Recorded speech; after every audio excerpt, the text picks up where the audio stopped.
She was 7 years old, running barefoot on a 90-degree afternoon, screaming so loud the neighbors froze. 13 p.m. May 40, 2023, Maplewood Street, Cedar Grove. Officer Brooks stepped out of his cruiser, and the moment he entered that house, he knew something was catastrophically wrong. Not just the man collapsed on the floor, not just the pills, not just the silence, it was the smell, a cracked gas line, building silently for hours, 10 minutes away from turning that house into a fireball, with a 7-year-old child still inside. They got out, barely. The father's heart stopped 3 minutes later on the operating table. 3 full minutes gone. But when he came back, he looked at the officer standing at the foot of his hospital bed and said 4 words that nobody in that room was prepared for. "Thomas Brooks was your father."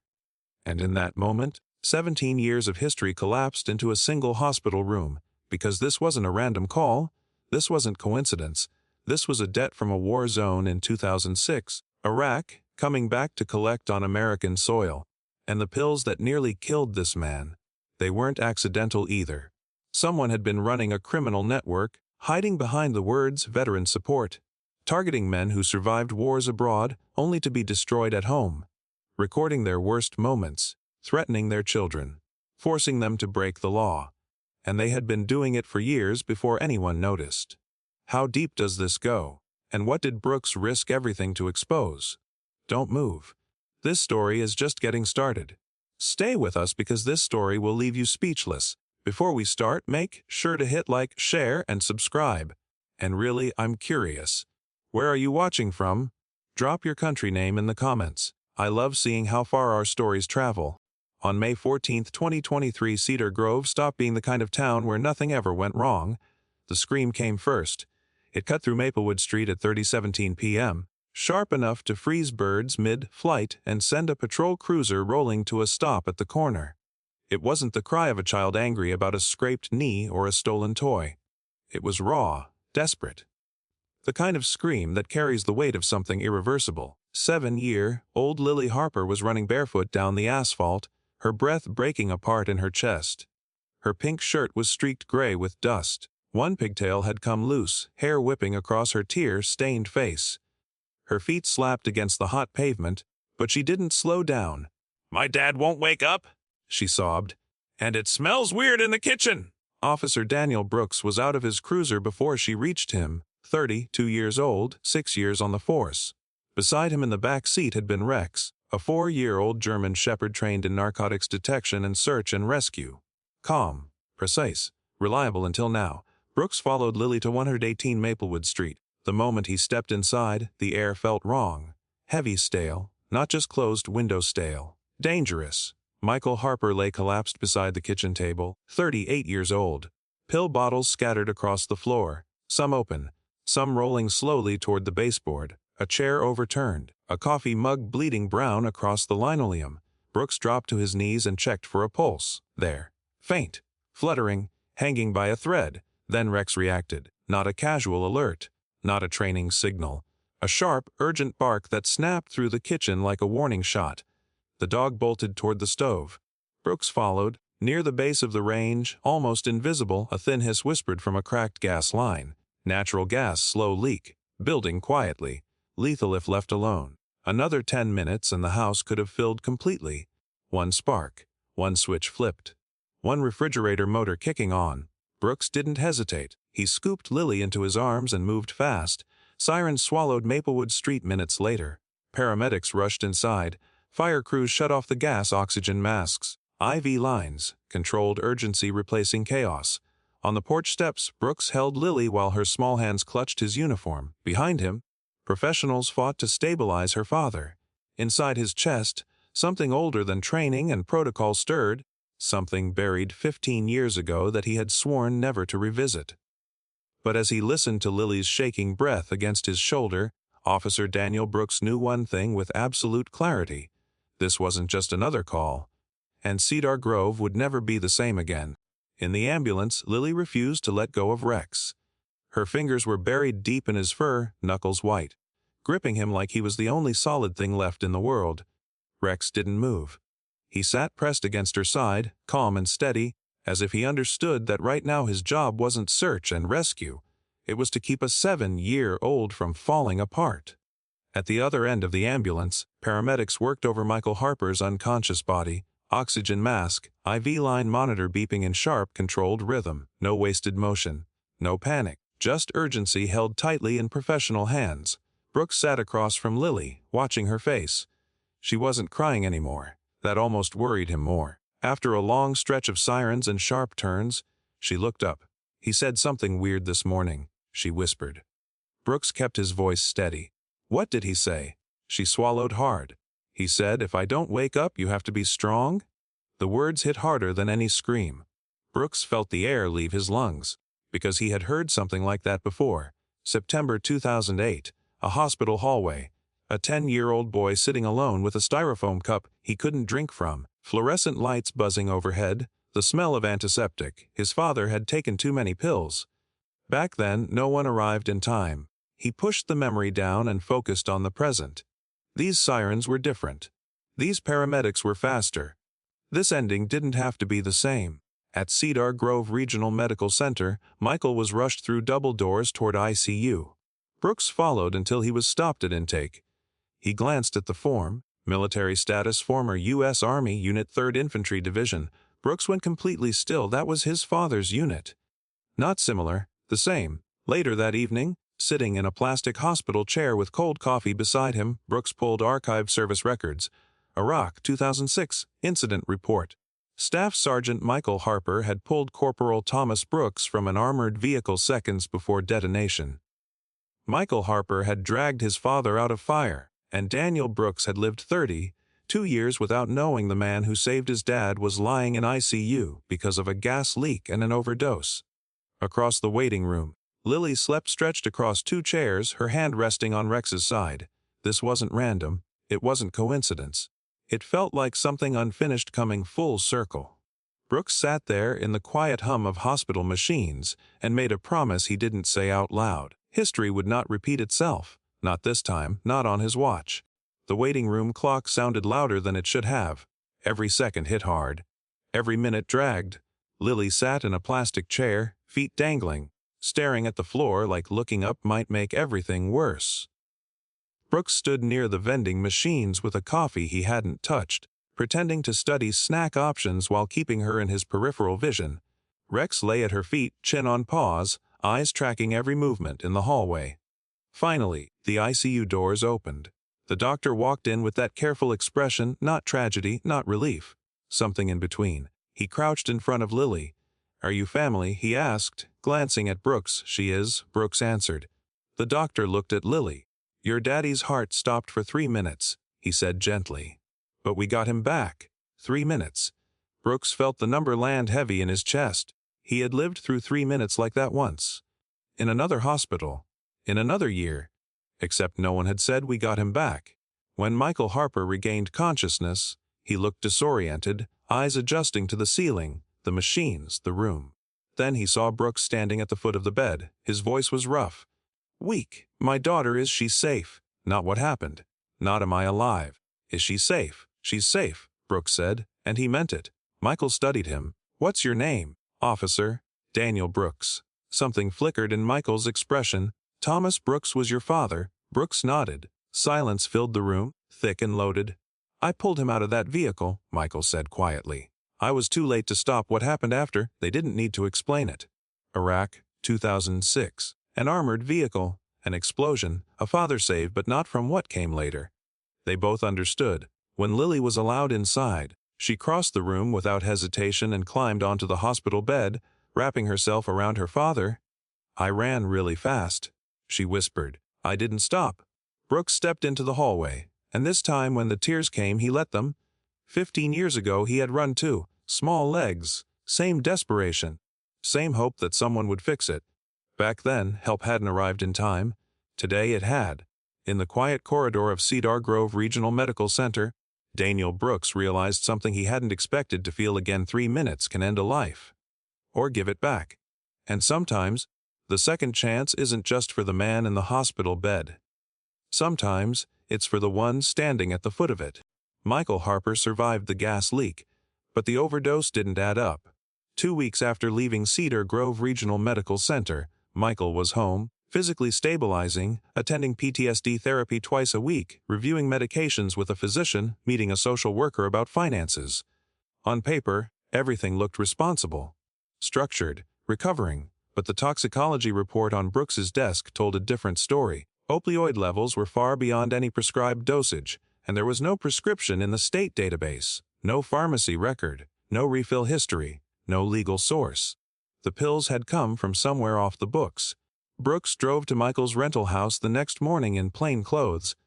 Lily was at school.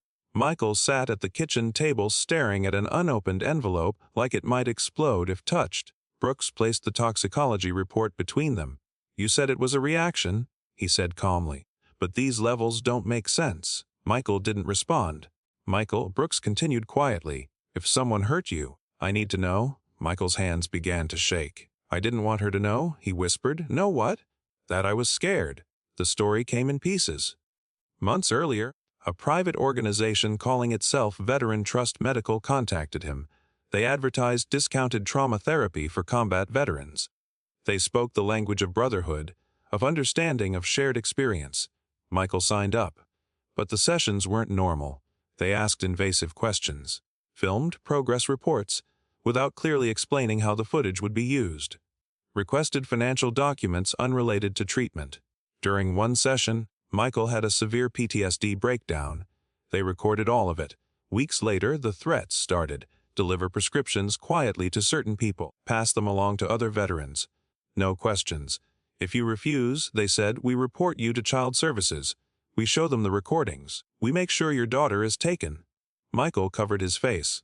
They knew everything, he said. My rent, my diagnosis, my custody situation. This wasn't addiction. It was exploitation. Someone had studied him, identified his weakest point, used his love for his daughter as leverage. Who are they? Brooks asked. They call it Veteran Trust Medical. The name sounded clean, professional, legitimate, which made it worse. Brooks stood slowly, the weight of the situation settling into something solid. They weren't just running pills. They were targeting veterans with PTSD, recording breakdowns, weaponizing trauma, forcing distribution through fear of losing their children. Calculated, systematic, predatory. They chose the wrong father to threaten, Brooks said quietly. And for the first time since the gas leak, Michael didn't look afraid. He looked relieved. Veteran Trust Medical looked legitimate, clean building. American flag out front, military plaques on the wall, smiling photos with veterans. Everything designed to signal trust. It was a front. Brooks didn't announce the investigation. He built it quietly. Financial audits, prescription database checks, cross-referenced veteran complaints that had once been dismissed as instability. The pattern was clear, dozens of veterans, all diagnosed with PTSD, all under financial stress, all exposed to abnormal opioid levels, known with valid prescriptions. This wasn't sloppy, it was systematic. A sting operation was approved. Location: an abandoned warehouse in Cedar Grove's industrial district. Time: 11:30 a.m. broad daylight. No shadows to hide behind. Tactical unit staged nearby. Brooks stood outside with Rex at his side. Search, he said. Inside, shelves of medical supply crates lined the walls, cleanly stacked, carefully sealed. Rex moved fast, methodical. Then he stopped, one sharp bark. He stood rigid in front of a shelving unit pushed flush against the wall. Officers pulled it aside. Behind it, stacks of forged prescriptions, organized, cataloged hard drives labeled by name, not dates. Each one a veteran, each one a file containing recorded therapy sessions, mental health breakdowns captured on video and stored as leverage. Michael Harper, and dozens more, men who had served their country, targeted and documented at their most vulnerable moments. Brooks felt the weight of it settle cold in his chest. This wasn't opportunistic. It was engineered. Minutes later, another team detained the clinic's director 2 blocks away. Dr. Leonard Vance, licensed pharmacist, community sponsor, public advocate for veteran mental health. Handcuffs clicked around his wrists. "This is a misunderstanding," Vance said smoothly. Brooks stepped closer. "You recorded men during mental health crises," he said evenly. "You exploited trauma. You threatened their children." "They signed consent forms," Vance replied. "Consent under manipulation isn't consent." Vance said nothing. As officers escorted him out into the open morning light, Brooks returned to the evidence shelves. One folder caught his eye. Archived veteran data. 3rd Infantry Division, his father's unit. Vance hadn't stumbled into victims. He had researched them, mapped vulnerabilities, studied generations of service members like targets on a chart. Rex pressed his muzzle against Brooks's hand. Brooks exhaled slowly. Some battles aren't fought overseas. Some are fought in clean offices behind polished glass. And sometimes the most dangerous weapon isn't a gun. It's trust.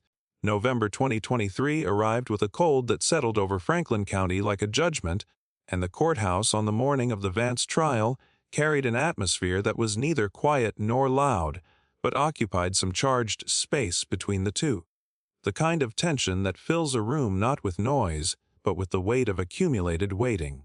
Veterans filled the back rows of the gallery in numbers that surprised the journalists who had arrived to cover the procedural elements of the case and found themselves in the presence of something larger and more human than a criminal proceeding.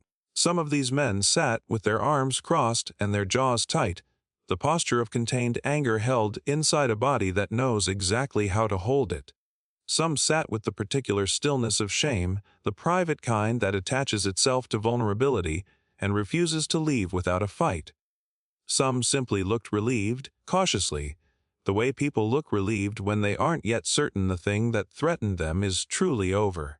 Michael sat at the plaintiff's table in a suit pressed with visible care, his shoulders straight, his hands resting flat on the table in front of him, the deliberate stillness of a man managing himself moment by moment with the full force of his intention. Lily sat beside him in a yellow dress, swinging her legs beneath the wooden bench with the innocent restlessness of a child who has been told this is important without fully understanding the dimensions of what important means in this particular room. Across the courtroom, Leonard Vance sat beside his defense attorney with the relaxed posture of a man who had not yet accepted the finality of where things were heading, his expression arranged into something that resembled boredom, which is what composure looks like when it has given up attempting to appear sympathetic. The evidence was presented first, methodically and without theatrical flourish, because it didn't need flourish. Video recordings of veterans in crisis played in the hushed courtroom, and the silence that followed each one was heavier than any noise could have been. Financial records traced the movement of money from illegal prescription sales through a series of shell accounts that had been constructed with the kind of sophisticated architecture that takes both intelligence and time to build. Forged prescriptions were displayed on an evidence screen with their false signatures side by side against authentic documents. The forgeries good enough to deceive a pharmacist, and not quite good enough to deceive a forensic analyst. Email threads containing explicit threats regarding child custody were read aloud, and the jury, who had come in wearing the neutral faces of people committed to remaining objective, began to look different around the third exhibit, their expressions shifting through confusion and settling into something that had the texture of outrage. Then Michael was called to the stand. He walked slowly across the courtroom floor, each step carrying the weight of everything the last year had cost him, and he lowered himself into the witness chair and folded his hands in his lap and looked out at the room with eyes that were steady and tired in equal measure. "Mr. Harper," the prosecutor began, her voice carrying clearly across the room, "did you willingly distribute illegal medication?" Michael's throat moved. "No," he said. "Why did you do it?" The question settled into the room and Michael sat with it for a moment, his eyes finding Lily in her yellow dress, her legs still swinging beneath the bench, her face turned up toward him with the absolute, uncomplicated trust of a child in her father. He looked at her, and then he spoke. "I was afraid," he said, and his voice broke cleanly on the last word, splitting open the careful composure he had constructed and maintained for months. "I wasn't weak. I was afraid. They showed me videos of my worst moments, moments I couldn't even remember clearly afterward. They said they'd take my daughter. I believed them. I didn't know what else to do. I just wanted to keep my child."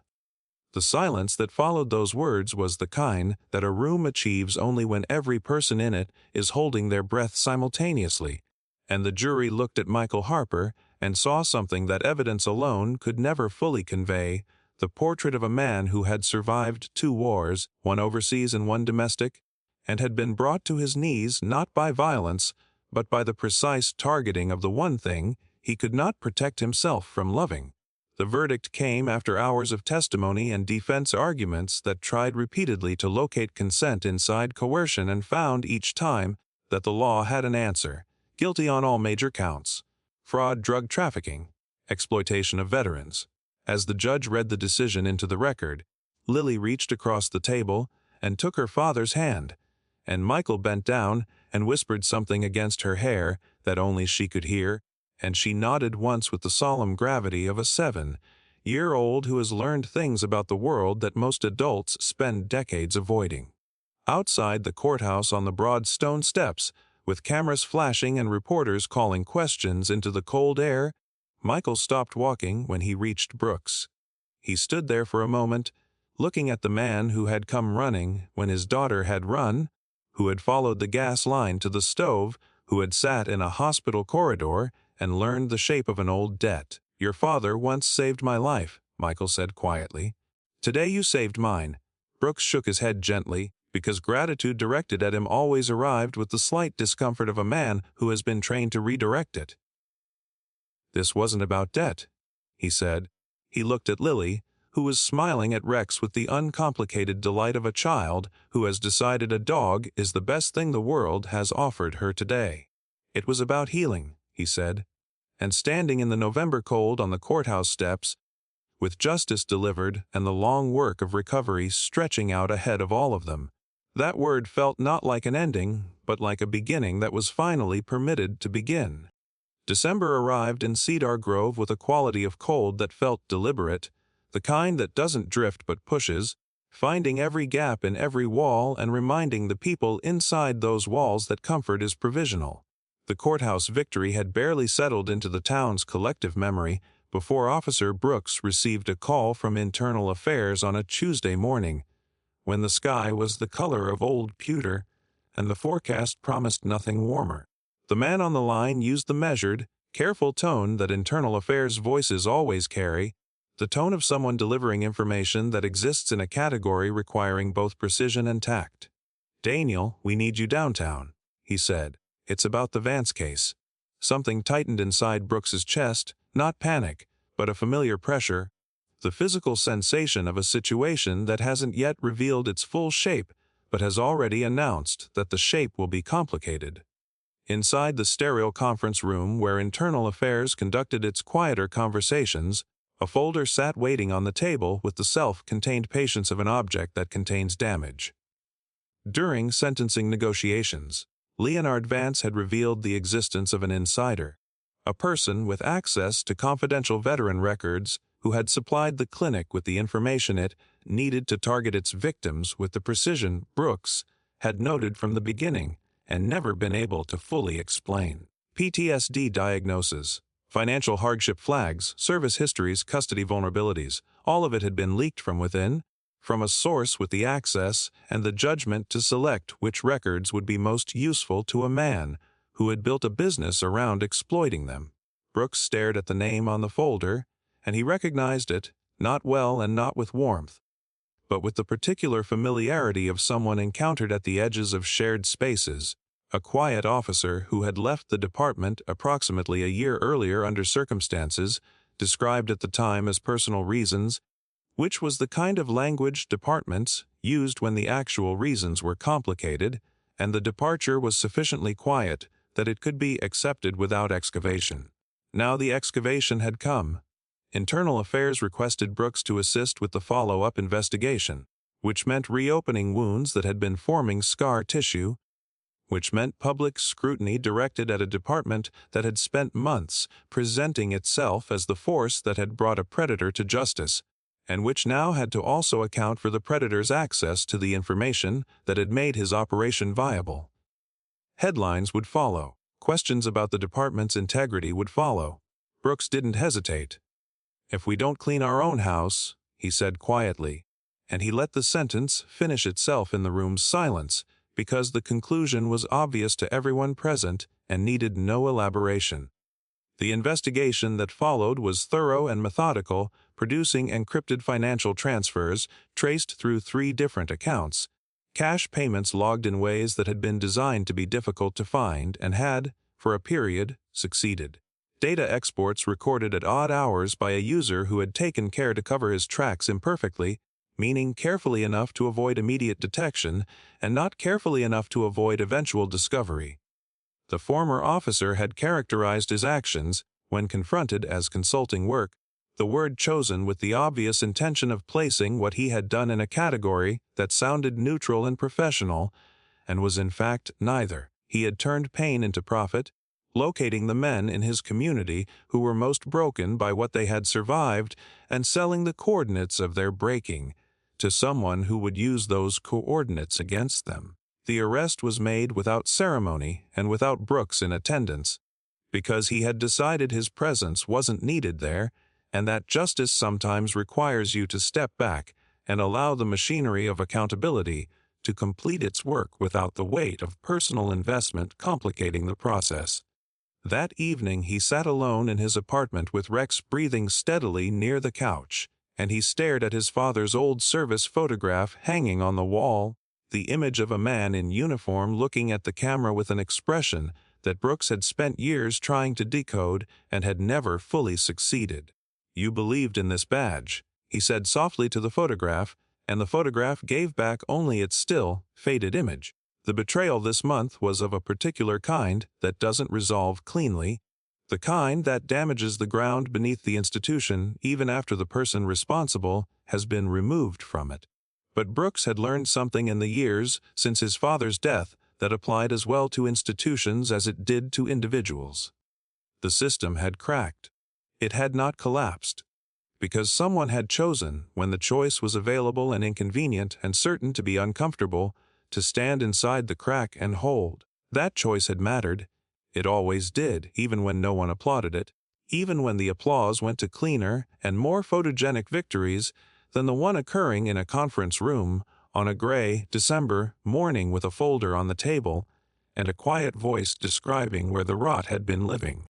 January came in on the back of Cedar Grove's quietest snowfall of the season, the kind that arrived at night and covered everything by morning without fanfare, muffling the sounds of the town and turning the ordinary geometry of streets and yards into something that looked briefly like a clean beginning.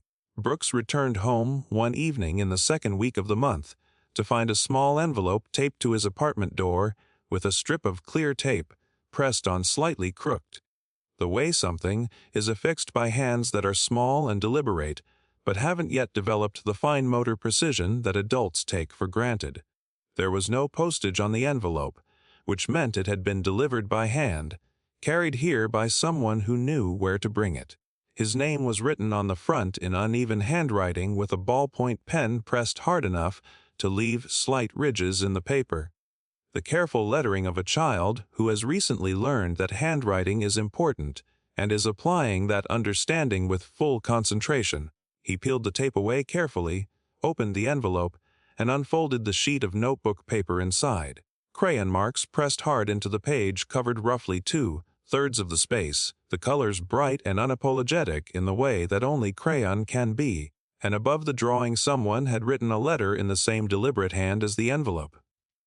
It read, "Dear Officer Brooks, if you hadn't come that day, I would be alone. I pray every day that you are never sad. Love, Lily." He read it twice, and then he read it a third time, not because the words were complicated, but because he wanted to be certain he understood exactly what they contained. And each reading gave him something slightly different, the way a piece of music can sound like different things depending on when you listen to it. Attached to the letter was a drawing rendered in the primary, color earnestness that children bring to images of the things they love and fear and want to preserve, a square house with 4 windows and a door, a stick figure girl with bright yellow hair and a yellow dress, a tall figure in blue standing beside her, a brown dog with oversized floppy ears that bore only the most impressionistic resemblance to Rex and yet were unmistakably him, and above all 3 figures a large orange sun, and between them crayon lines that might have been arms or might have been something else entirely, something that looked like connection. Brooks sat down slowly in the chair near the door and held the drawing in both hands for a moment, and the weight he had been carrying without naming it for the last several months settled around him the way exhaustion settles when the body finally stops moving. Not physical exhaustion, though that was present. Emotional exhaustion. The accumulated cost of the courtroom, and the warehouse, and the betrayal, and the hospital, and the 15 years of grief stored quietly in a chest that had always been more efficient at compartmentalization than at release.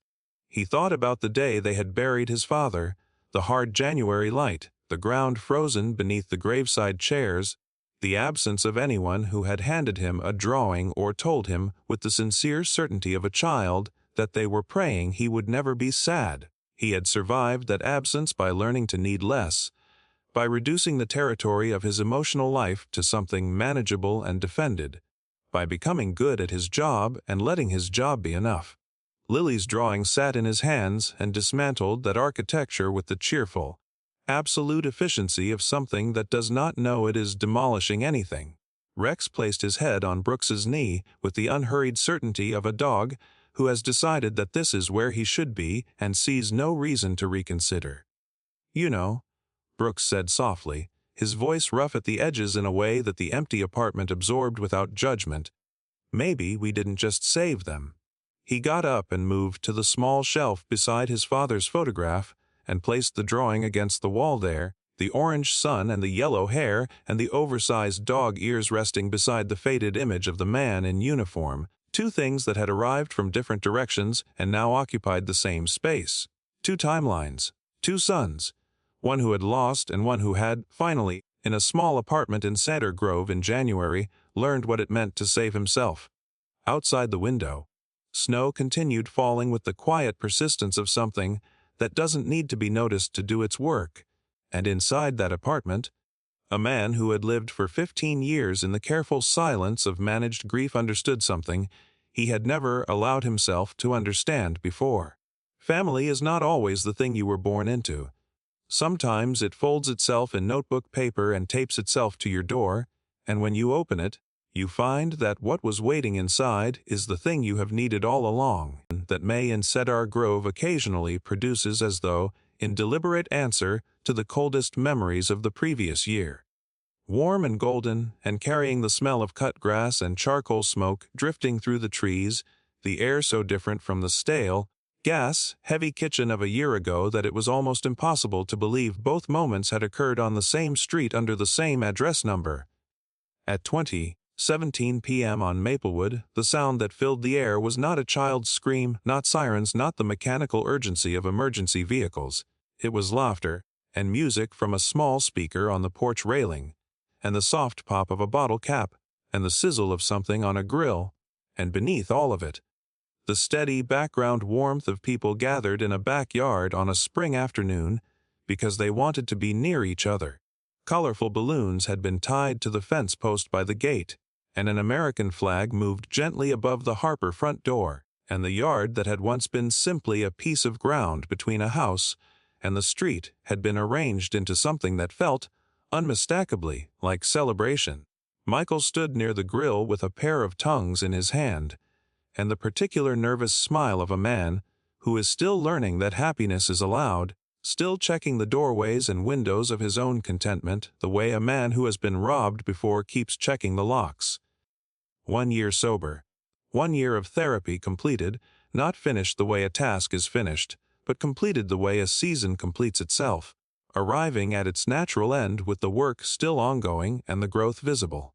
1 year since his heart had stopped for 3 minutes in a hospital while his daughter sat in a plastic chair and held a dog's fur and waited for news that could have gone the other direction. The neighbors who came had not all been told the full weight of what the gathering commemorated, and that was intentional. Some occasions are best held without the freight of their own significance pressing down on every gesture. They came for the barbecue and the company and the simple warmth of a Tuesday in May, and they brought that warmth with them, unaware that they were also serving as evidence that ordinary life had been returned to a family that had nearly lost the right to it.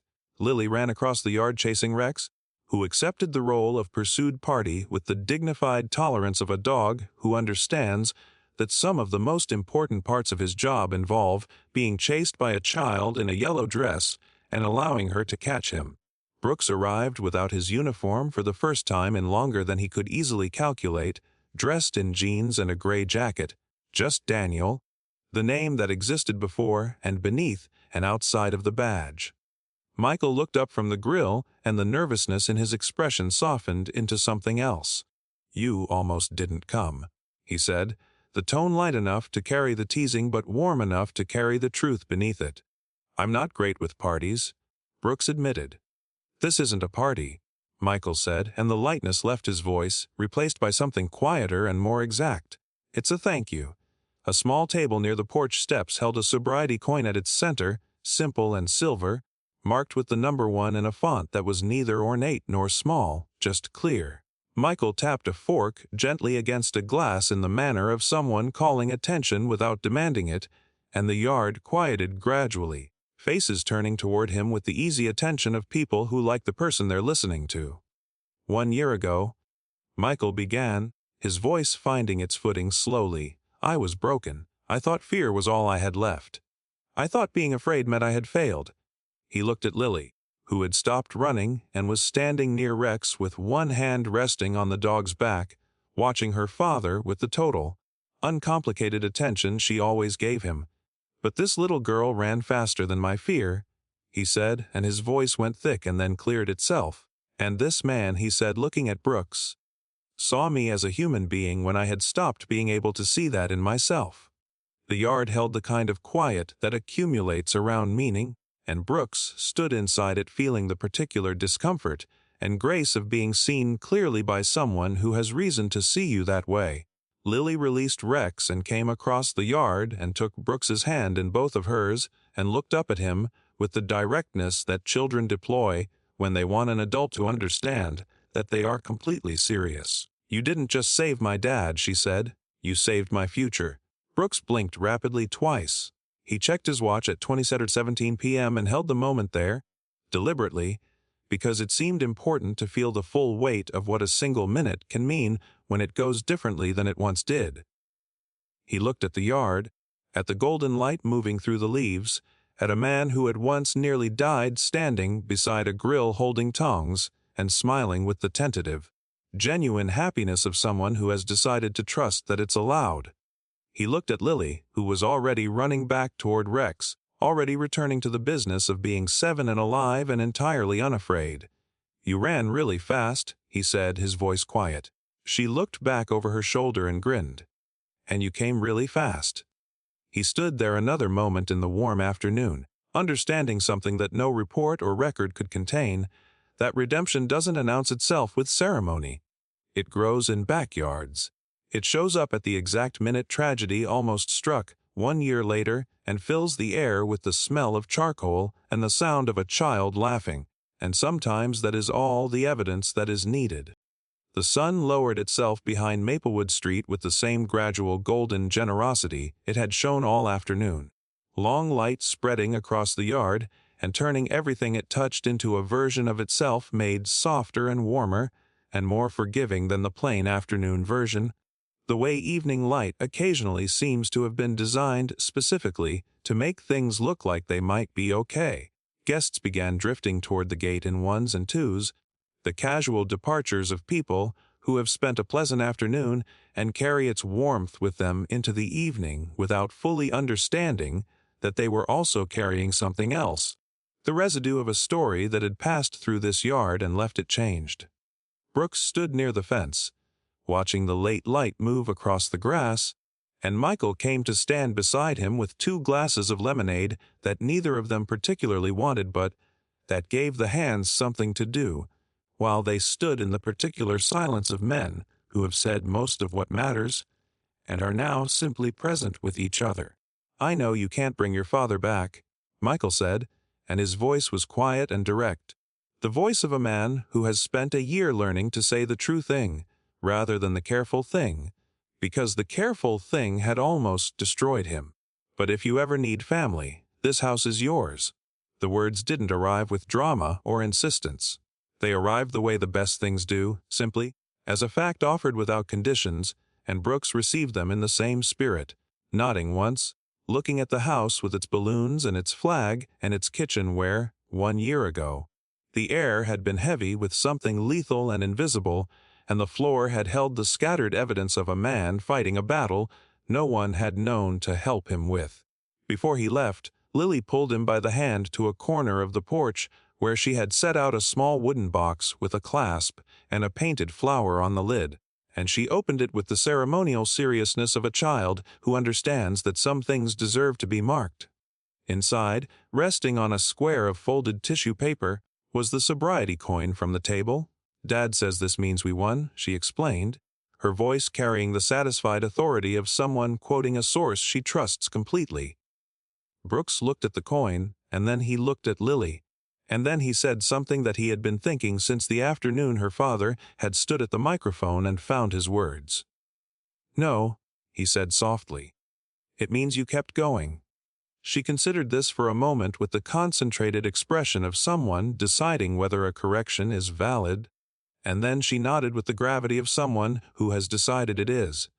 Driving home later through the evening streets of Cedar Grove, Brooks passed the hospital where Michael had regained consciousness, and then the intersection where Lily had come running barefoot with her hair flying, and her fear outrunning her feet, and he pulled over at the corner of Maplewood and sat with the engine quiet for a moment, watching the last of the light drain from the sky above the rooftops. 15 years ago he had stood outside a different hospital in a different city and prayed for a miracle that the evening light had declined to deliver. He had carried that unanswered prayer with him through 15 years of patrol shifts and case files and long nights and the careful management of a life built around helping other people, because helping was the only form of purpose that had ever adequately explained his presence in the world. Today he understood something that he hadn't been given access to in 2008, when he was 10 years old and alone with a styrofoam cup of water in a bright, humming hallway. He understood that being someone else's miracle did not require perfection or extraordinary ability or the absence of grief. It required stopping, listening, staying. Rex shifted in the passenger seat and turned to look at Brooks with the amber patience that had accompanied Brooks through every difficult day of the last 6 years, and Brooks reached over and placed one hand on the dog's warm back and felt the steadiness of breathing that did not require effort or explanation. "You think Dad would be proud?" he murmured, and the question moved through the quiet car and settled without demanding an answer because he already knew. He had known it on the hospital corridor. He had known it reading the incident report in Iraq from 2006. He had known it the moment Lily had placed a crayon drawing beside his father's photograph on the shelf in his apartment. The past does not disappear, he understood, sitting at the corner of Maplewood with the engine quiet and the evening light nearly gone. It transforms. In 2008, a boy had lost his father in a hospital hallway and carried that loss into every room he had ever entered since. In 2023, that boy, now a man in a patrol cruiser, had heard a child scream and stopped and listened and stayed. In 2024, he had sat in a backyard in May and understood that the grief he had carried was not a wound that healed by closing. It was a wound that healed by becoming something else entirely, by being redirected into purpose, into presence, into the specific and unrepeatable act of being the person who shows up at the right minute on the right street and makes the choice to stay.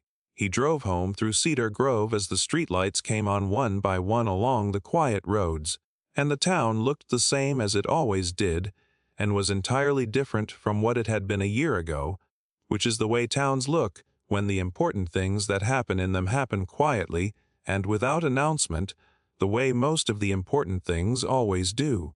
Back on Maplewood Street, a porch light came on over the Harper front door as the evening settled into its final darkness. Inside that house, a father tucked his daughter into bed and told her the same thing every parent who has been to the edge and returned knows to tell their child, that she is loved and safe and that tomorrow is allowed to arrive. A dog lay near the door, listening to the evening sounds of the neighborhood with patient attentiveness.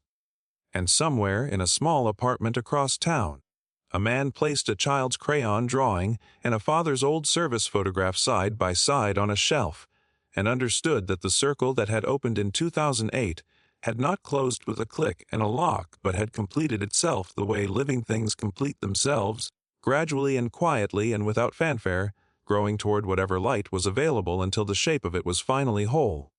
Not perfectly, not without scar, but fully, and sometimes fully is the only thing that was ever needed.